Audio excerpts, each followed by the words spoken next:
काथा colour के चुना जस गोर भइल गलिया निखर के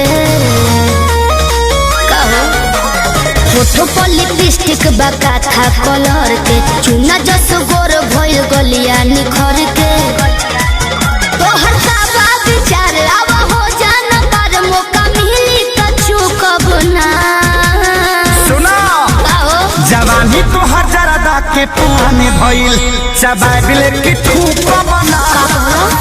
जवानी तो हजारदा के पान भइल चबाइले की ठूक बना भोर जतनी करे जाओ जोर जइबो म्यूजिक बाय आर्या शर्मा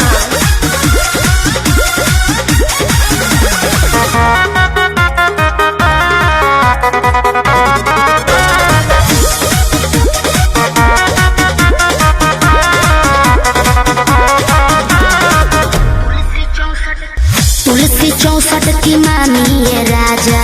भइल बा मोर अंगड़ाई यही से ताव पता चाव से दिया खानी की नहसा हो जाई पावर बहु प्यास लगी तुलसी 64 की मामी ये राजा भइल बा मोर अंगड़ाई यही से ताव पता चाव से दिया खानी की नहसा हो जाई तू करो न फील मन भइल बगिल पानी डलबा त सुख बना अच्छा हाँ जवानी तो हजारदा के पुराने भइल चबाइले की ठूक बना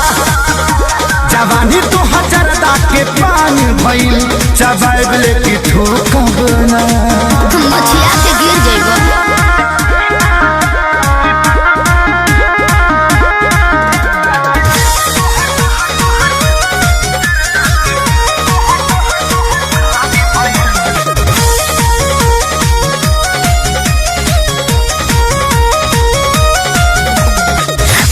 बनी कलकत्ता के भइल तोहरे ला कटल सुपारी इहे बकारम करी उठी सुती पारन आदत लगवल खेसारी ज्यादा हो बाबू जियान हो जइबो पता बनी कलकत्ता के भइल तोहरे ला कटल सुपारी